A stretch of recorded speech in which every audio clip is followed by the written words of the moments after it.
What is up, ladies and gentle nerds? It's your boy Graham, also known as HamHawks42 on the internet, and today's another edition of the unscripted, unedited show, Overthinking MTG, the podcast where we take a look at an individual Magic card and talk about it for a little bit longer than some other people might be willing to, and maybe longer than is wise. But that's what we're going to do, hence the name, Overthinking MTG. All right. Thank you so much for tuning in. And today I want to talk about a special card that was released in Alchemy. This is another weird one, and I specifically want to talk about it because it is incredibly difficult to understand. If you think you understand how this card functions, well, if you've used it, okay, that's one thing. If you haven't yet, please stick around. We're going to discuss it. It's very easy to misunderstand. And no disrespect, no shade to anyone who doesn't understand how it works, but it's complicated enough that I feel like it merits our discussion. And that is Grizzled Huntmaster. Grizzled Huntmaster is a 4/3 human warrior for 1 green. And here's where it gets interesting. I'm going to read it verbatim first, and then we're going to break it down and really talk about what it does mechanically and how we can use it, and what type of decks might be interested in using a card like Grizzled Huntmaster. And before we get into the mechanics of it, I do want to just state the artwork done by Nestor Ozandan Leal is excellent. I mean, it shows clearly a Grizzled Huntmaster. This is somebody like stalking through the bushes with a crossbow, clearly aiming to take something down. And given that this was an Innistrad set, I mean, Alchemy, this most recent set that first came out is set on Innistrad. It is an Innistrad Alchemy set. So this is like Werewolf Hunter, like to the T. They nailed it. So huge props there. Before we get into the mechanics, I just got to say the artwork is great. Anyway, so here, let's get into the mechanics of it. When Grizzled Huntmaster, one more time. When Grizzled Huntmaster enters the battlefield, you may exile a creature card from your hand. Okay, so when it enters the battlefield, there's a creature in our hand, we exile it. Okay, great. If you do, search your hand and library for any number of cards with the same name, exile them, then shuffle. Now, this can be any number. We can choose any number of creature cards that are in our hand or library that match the card that we exiled. Okay, great. Now, what do we get with all of these cards that we've exiled? Choose a creature card you own from outside the game. Conjure a duplicate of that card into your hand for each card exiled from your hand this way. Now, what that means is the cards that we exiled out of our library are irrelevant. Those cards are just there to thin our library. That's all they do. If there's a particular card that is not relevant for the game that we are playing, we can remove them from our library. Now, you may be wondering, why the heck did I bother exiling cards from my library? And to be fair, and to be completely honest, when I play this card, I don't. I don't even worry about that part. But it's in there to give you the feel of sideboarding in the middle of the game. Now, why you don't conjure copies, so you do not conjure duplicates of the card from your sideboard or from outside the game and put them into your library to replace the cards you exiled. Now, I think if you did, the card would jive a little bit better, like it would be a little easier to understand, even though that would make it even more complicated because you would have to add more words. Although, I don't know why you couldn't have said exile any number of them from your hand and library, replace them by, or like conjure a duplicate, and I don't know. They don't hire me to write the rules texts, and well, they haven't hired me at all, but I'm not in charge of writing the rules text. I'm not exactly sure how you'd phrase it, but one of the criticisms about this card that I think is very fair is it's difficult to understand because exiling cards out of your library to no effect doesn't really jive with the rest of what you're doing with it. I mean, being able to replace a card in your hand for a card in your sideboard is very, very cool. And if you have multiple copies in your hand, being able to get multiple copies of a card from your sideboard is also really darn cool. So that is what the card is doing at its core. You are taking a card from your hand and you're replacing it. You are taking specifically a creature card from your hand and replacing it with a creature card from your sideboard. That's what you're doing.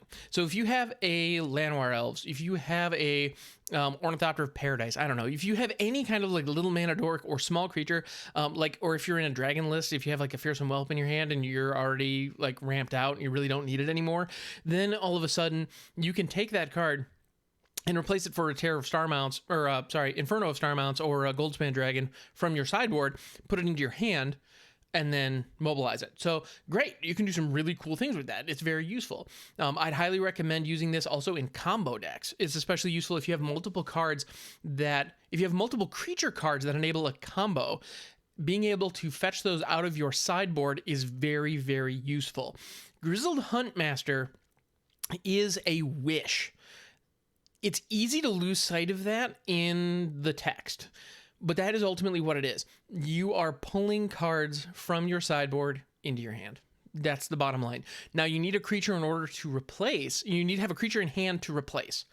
So this needs to also be in a deck that has a number of creatures. If you don't have a decent amount of creatures, this is just a 4/3 for 3. Now, you can do a lot worse than a 4/3 for 3, to be fair. But if you don't have another creature in your hand, the rest of this text is irrelevant. Because if you can't exile a creature from your hand, the ability doesn't trigger, and you get nothing.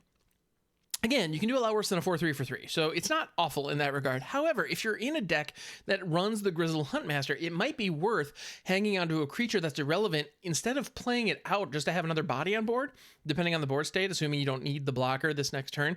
It might be worth holding on to in case you top deck the Grizzled Huntmaster so you can trade it in for something more valuable coming out of the sideboard, especially if you're missing one key combo piece. I would also highly recommend taking a look at this in decks that are running creatures that allow for creatures with strong enter the battlefield abilities or very unique situations. The first one that I think of is one of my favorites, my beloved Old Stick Fingers from Midnight Hunt. That card is fantastic as a graveyard filling mill spell. That's ultimately what it is. Now, you get a big body as well, but if you need to fill your graveyard up, there's something about Old Stick Fingers, it just does it better than everybody else if you've got some mana lying around. If you're in a deck that can use a card like that, putting 3 into your main deck and then 1 into your sideboard in a situation where you have multiple Grizzled Huntmasters means that you can turn any card in your hand into an Old Stick Fingers that you can use to fill up your yard.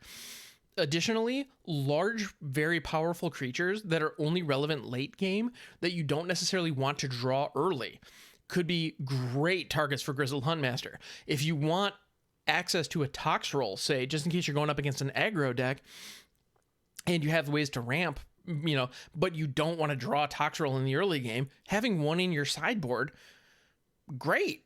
If you can turn a Reclusive Taxidermist into a Tox roll once you have 7 mana available, why wouldn't you do that? That's amazing.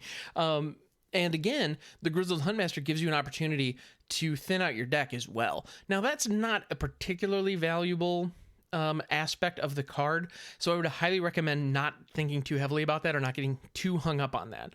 But it is there. Interestingly enough, so I'm doing another look. You cannot touch your graveyard with this. Otherwise, I would highly recommend it in situations with, say, Willowgeist, where you get benefit from cards going into exile from your graveyard. Unfortunately, you cannot touch your graveyard with this. If you have copies of whatever card you exiled into your graveyard, it doesn't matter. It doesn't look at those. It doesn't count them. It's irrelevant. Also, noteworthy interaction here that's worth talking about is Conjure. You are not taking the card out of your sideboard and putting it into your hand.